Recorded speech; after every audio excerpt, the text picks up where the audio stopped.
মানে সবাইকে আর ভালো লাগছে না, বিচ্ছিন্নভাবে সবাই আলাদা যাচ্ছে। আর সব থেকে বড় প্রবলেম হচ্ছে আমার ইউটিউবার সাথী ভাইদের বিভিন্ন জায়গায় বাইরে দেওয়ার কারণে সবার মঞ্চে ফাঁকা আর সাইটের দিকে সবাই ভিড় করছে। এটা বড় দুঃখের বিষয়।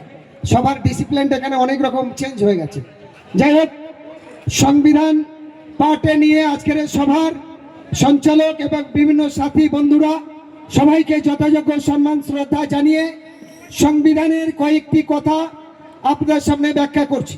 বন্ধুগণ, আমার দেশের সংবিধান ভারতবর্ষের সমস্ত জাতি ধর্ম বর্ণ নির্বিশেষে সমস্ত মানুষের স্বার্থে প্রত্যেকটা আর্টিকেলের প্রত্যেকটি ধারা অনুযায়ী সকলকে সমান অধিকার এবং মর্যাদা দিয়েছে। দুর্ভাগ্যের বিষয়, যেমন বিভিন্ন রাজনৈতিক দলের নেতৃত্বরা আপনার আমার সেই সাংবিধানিক অধিকারটাকে খণ্ড করে তারা রাজনৈতিক স্বার্থ সিদ্ধি করে, তারা নিজেদের স্বার্থ সিদ্ধি করে আপনার আমার অধিকার থেকে বঞ্চিত করছে। তথাকথিত বিভিন্ন অরাজনৈতিক সংগঠনের নেতৃত্বরা মানুষের নাম করে মানুষের ভালোবেসে লোক দেখে নিয়ে সেটিং কারবার করেও তারাও পেছন থেকে শাক দিয়ে মাছ ঢাকা করে আবার আমাদের সঙ্গে চরম বিশ্বাসঘাতকের মতো কাজ করছে। আপনারা জানেন, ভারতবর্ষের রেল এবং বিমানের পর তৃতীয় যে প্রপার্টি তার নাম হলো ওয়াকফ। সেই ওয়াকফ নিয়ে হাজারো সংগঠন হাজারভাবে আন্দোলন করলে আসল জায়গায় গিয়ে তারা খামোশ হয়ে গেছে। কারণ তারা মুখ খোলাসা করে বলতে পারলেন না একবারের জন্য যে ভারতবর্ষের তৃতীয় প্রপার্টি যে ওয়াকফ।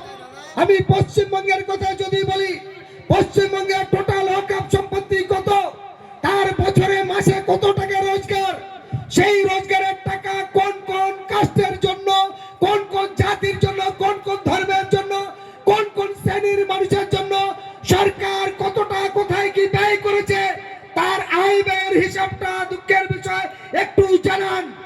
না পারবে আগে বামপন্থী সরকার, আর না পারবে বর্তমানে তৃণমূল সরকার, আর না পারবে পশ্চিমবঙ্গের প্রধান বিরোধী দল, যারা প্রত্যেক দিন দাঙ্গা লাগানোর একটা ষড়যন্ত্র করছে, তারাও সে কথা বলতে পারবে।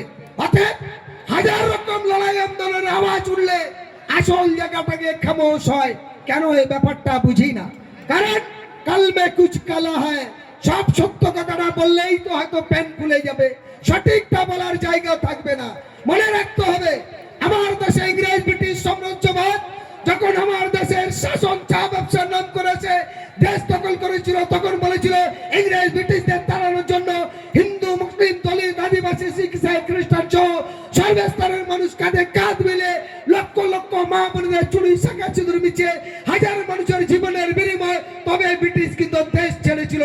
তবে 1949 সালে দেশের সংবিধান তৈরি হয়। সেই সংবিধানে যে আমাদের অধিকার দিয়েছে, অতএব আমরা মুখে বলি আর ভেতরে গিয়ে সেটিং হয়ে যায়। এই দুর্বলতা থাকার কারণে শাসক এবং শোষকরা আপনার আমার মধ্যে বিভাজন তৈরি করছে, আপনার আমার মধ্যে দাঙ্গা লাগাতে তাদের সুবিধা হচ্ছে। সুতরাং এই জায়গায় দাঁড়িয়ে আমরা বলতে চাই, একটা শ্রেণীর মানুষ আছে আপনার আমার সাথে মিশবে, মিশে গিয়ে আবার তাদের হয়ে দালালি করবে। সেই মানুষগুলোকে আমাদের চিহ্নিত করতে হবে, সেই মানুষের থেকে আমাদের সতর্ক থাকতে হবে, নাহলে আগামী দিনে দেশ জাত সমাজকে বাঁচানো অসম্ভব হবে। এই বলে আপনাদের সবাইকে যথাযোগ্য সম্মান জানিয়ে সতর্ক থেকে সঠিক অধিকার আদায়ের জন্য, সঠিক ভূমিকা আগানোর জন্য সবাইকে আহ্বান রেখে আমি আমার কথা এখানে শেষ করছি। ধন্যবাদ।